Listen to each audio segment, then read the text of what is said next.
ആരുടേതെന്നറിയാത്തൊരു കുഞ്ഞിനെ പ്രസവിക്കാൻ വേണ്ടി ആർക്കെ ഇപ്പൊ എന്റെ കയ്യും പിടിച്ച് നടക്കുന്നത്. രാജേട്ടനെയും എന്നെയും ചേർത്ത അപവാദങ്ങൾ അത് ആർക്കെ വിശ്വസിക്കുമെന്ന് എനിക്കറിയില്ല. പക്ഷെ എന്റെ ആർക്കെ ഞാനീ സംശയിക്കില്ലെന്ന് എനിക്ക് ഉറപ്പാണ്. ഒരു വിശ്വാസം. അത് തെറ്റിച്ചാലും ഞാൻ ആർക്കെ കുറ്റപ്പെടുത്തില്ല. എന്ത് ശിക്ഷ എനിക്ക് തരും? ഈ മരത്തണലിൽ വെച്ച് തന്നെ എല്ലാം തീർന്നോട്ടെ. ഈ വീർപ്പുമുട്ടൽ എനിക്കിനി വയ്യ. എനിക്ക് വയ്യ. എനിക്ക് വയ്യ ആർക്കെ.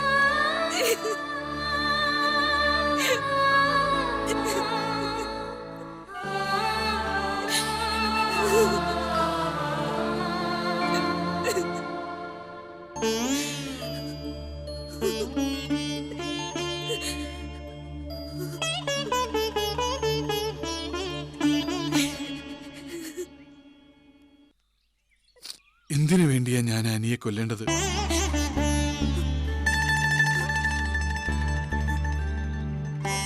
സക്കായി മാപ്പിള പറഞ്ഞുണ്ടാക്കിയ അപവാദങ്ങൾ കേട്ടിട്ടോ?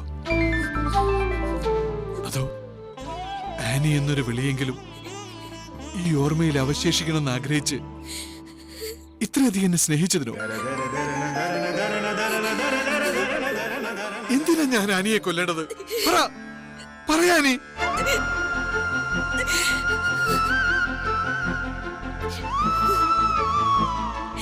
പരസ്പരം മനസ്സിലാക്കാൻ പറ്റാത്തത്രയ്ക്ക് ചീപ്പാണോ നമ്മൾ? അത്രയ്ക്ക് തരം താഴ്ന്നവരാണ് യാർക്കെ എന്ന് ആനി കരുതിയോ?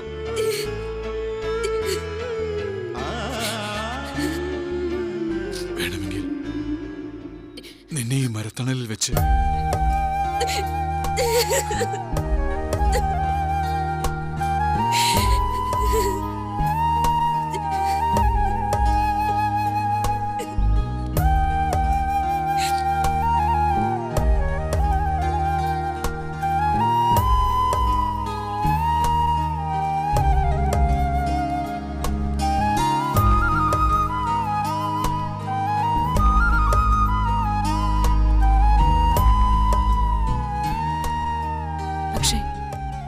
പ്രസവിക്കാൻ പോകുന്നത് ആർക്കയുടെ പരമ്പരയിലെ മാളവികയെ തന്നെയായിരിക്കുമെന്ന് അലോന പറയുന്നത്.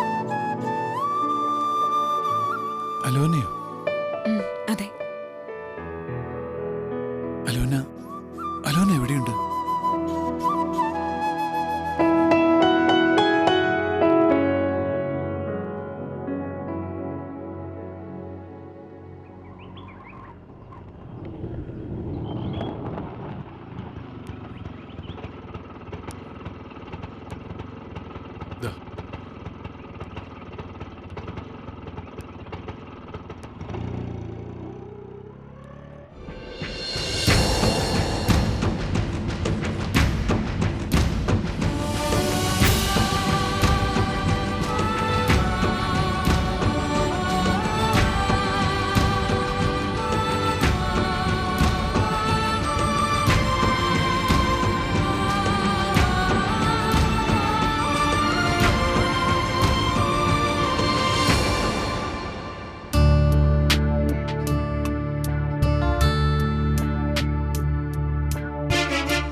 നീ എന്നോട് പറയാതിരുന്നത് എന്താ?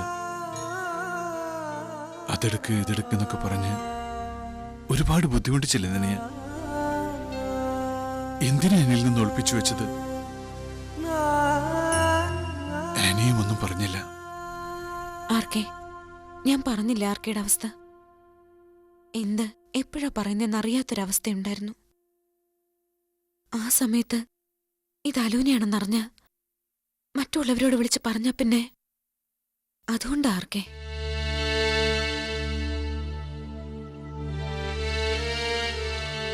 മോളെ, നിന്റെ പ്രവചനങ്ങൾ വിശ്വസിച്ച് നിന്റെ ശക്തിയെ തിരിച്ചറിഞ്ഞിട്ടുള്ള ആളാ ഞാൻ. നിന്റെ വാക്കുകളെ വിശ്വസിച്ച് ഇല്ലപ്പറമ്പിൽ വിനായകനെ കുടിയിരുത്തി പൂജിച്ചിട്ടുണ്ട് ഞാൻ. അതിനുശേഷമുള്ള കാര്യമില്ല ആനി പറയുന്നത്. സക്കായി മാപ്പിള ഓങ്ങിയ കയ്യിലെ നിലവിളക്കും ഓർമ്മയുണ്ടാനി എനിക്ക്.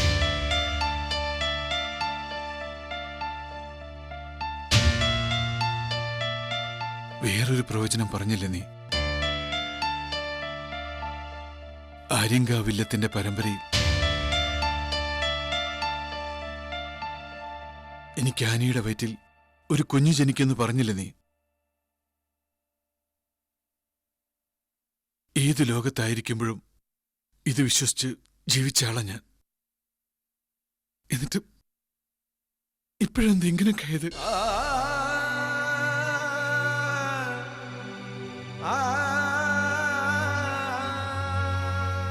അനിയന്റിയുടെ വയറ്റിൽ മാളവിക തന്നെ വളരുന്നത്.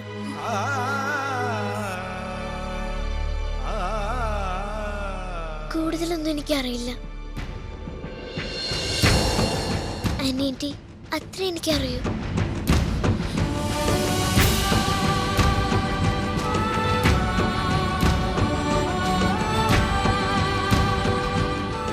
എന്താ ആനി?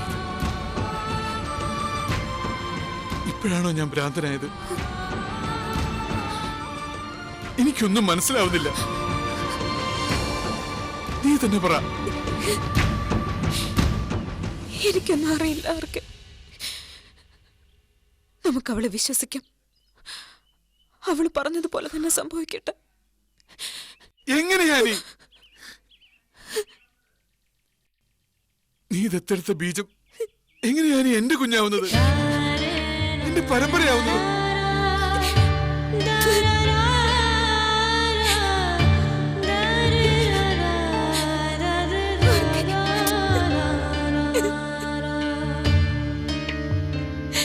എനിക്കറിയണ്ട.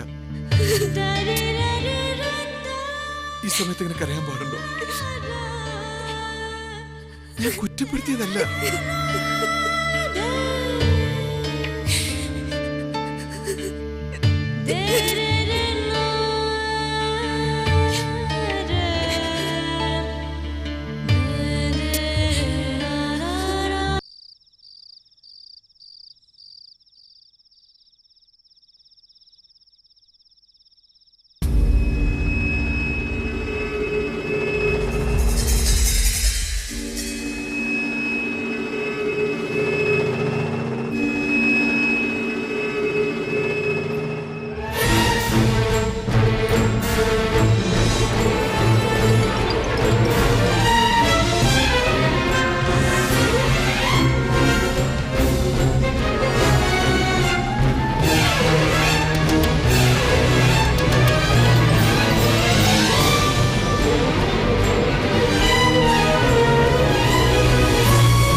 അന്ന് പറഞ്ഞു തന്നെ കുഞ്ഞോളെ ശരി.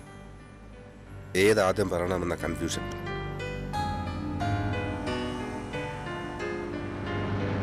എവിടെ നിന്നാ തുടങ്ങേണ്ടത് ഓർമ്മയുണ്ട്. ഓശാന പെരുന്നാളിന് മലയാറ്റൂരിന് പോവാൻ വെളുപ്പാങ്കാലത്ത് കൂട്ടുകാരൻ്റെ വണ്ടിയും കാത്തു നിന്ന പെണ്ണിൻ്റെ അടുത്ത് ചെന്ന് ഞായറാഴ്ച എൻ്റെ മനസ്സമ്മതമാണെന്ന് ഈ കൂട്ടുകാരൻ പറഞ്ഞപ്പോൾ ഏങ്ങളോടെ മുറിഞ്ഞു പോയതാ നമ്മുടെ വർത്തമാനം. അവിടെ നിന്ന് തന്നെ തുടങ്ങണം അല്ലേ?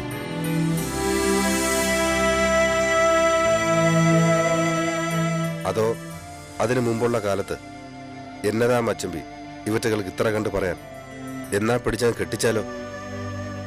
രാവും പകലിരുന്ന് പറയട്ടടാ മച്ചമ്പി എന്ന് നമ്മുടെ അപ്പന്മാര് പറഞ്ഞപ്പോ വാത്സല്യം നിറഞ്ഞ പരാതി ചെവിക്കൊള്ളാതെ എപ്പോഴും സംസാരിക്കാൻ കൊതിച്ചുകൊണ്ടിരുന്ന ആ കാലത്ത് നിന്ന് കൺഫ്യൂഷൻ തന്നെയാ ലിസി.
ലിസി, എല്ലാം പറഞ്ഞു ഉറപ്പിച്ചില്ലേ ഇവൻ?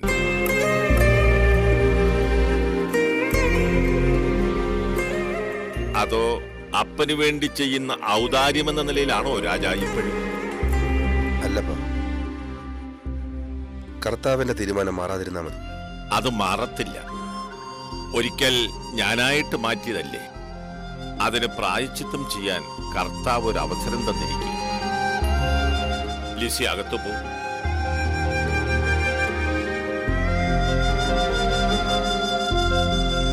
നിൽക്ക്. ഉറച്ച പാദത്തോടെ, ഇനി ഇവിടുന്ന് ഇറങ്ങില്ലെന്ന ഉറച്ച തീരുമാനത്തോടെ വേണം അകത്തേക്ക് പോകാൻ.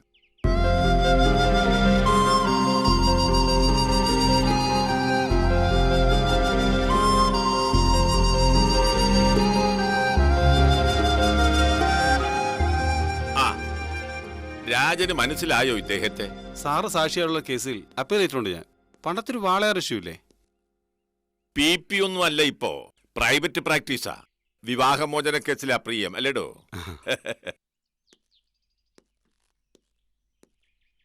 രാജന് ഓർമ്മയുണ്ടോ നമ്മുടെ തമ്പി കുര്യനെ? എനിക്കിച്ചിരി രാഷ്ട്രീയമൊക്കെ ഉണ്ടായിരുന്ന കാലത്ത് ഉറ്റമിത്രമായിരുന്നു. പിന്നെ തൊടുപുഴയിൽ MLA ഒക്കെ ആയി കുര്യൻ. അപ്പം പറയാറുണ്ട്, പൂർണ്ണമായി രാഷ്ട്രീയത്തിൽ ഇറങ്ങിയിരുന്നെങ്കിൽ ഒരു CM ആകേണ്ട ആളെ അവസരിപ്പിച്ചിരുന്നു. കുടുംബമല്ലയോടോ നമുക്ക് മുഖ്യം. രാജാ, ഞാൻ ഇവനെ വിളിച്ചത് നമ്മൾ ആ വിവാഹമോചന പെറ്റീഷൻ അങ്ങ് കൊടുക്കാൻ പോവുകയാണ്. MLA എങ്ങനെയൊക്കെ പ്രതികരിച്ചാലും അതിനെ ഖണ്ഡിക്കാനുള്ള സൂത്രപ്പണികൾ കൈവശമുള്ളവൻ. നീ അതങ്ങ് ഒപ്പിട്ട് കൊടുക്കുക.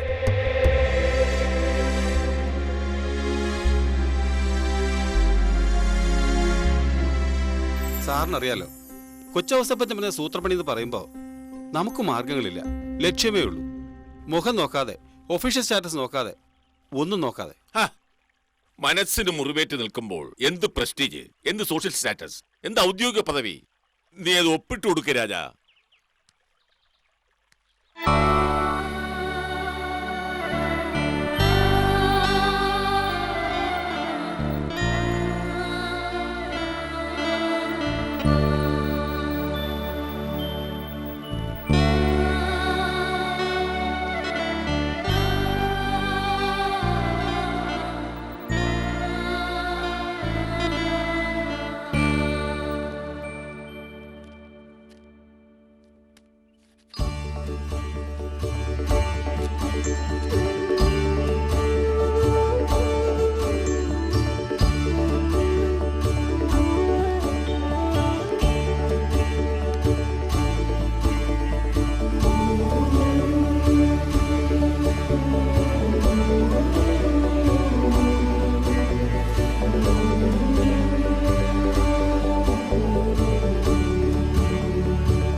നിന്റെ അപ്പം പറഞ്ഞതുപോലെ കുശാഗ്ര ബുദ്ധിക്ക് ഒരു കുറവുമില്ല ഈ വയസ്സുകാലത്ത്.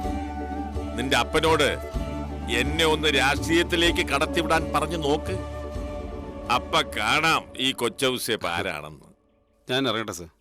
ശരി. ആ, ഇനിയൊരു യുദ്ധമാ. ഇവനെ അറിയാമല്ലോ, ജോലിയിൽ ഈറ്റപ്പുലിയാ. ഞാൻ കണ്ടിട്ടുണ്ട് ടിവിയിലൊക്കെ. അവന്റെ മൂർച്ചയുള്ള ആയുധങ്ങൾ ബന്ധങ്ങളുടെ മുമ്പിൽ ദാ ഇങ്ങനെ നിന്നിട്ടുള്ളു. അതുകൊണ്ടാണല്ലോ എന്റെ 4 പെമ്മക്കൾക്ക് വേണ്ടി നിന്നെയും മറന്ന് ഇങ്ങനെ ഒതുങ്ങിയത്. ഇനി തുറന്ന യുദ്ധമാ രാജ, മലയിക്കുന്നൽക്കാരോടുള്ള തുറന്ന യുദ്ധം. അപ്പന്റെ പുറകിലെങ്കിലും നിൽക്കണം നീ. എന്നതായാലും ദേവസക്കുട്ടിക്ക് നീ വാക്കുകൊടുത്തല്ലോ, കുഞ്ഞുമോളെ കെട്ടിക്കോളാം. അതുമതി. മലയിക്കുന്ന് സക്കായി മുതലാളിയും മകൾ വത്സമ്മ MLA യും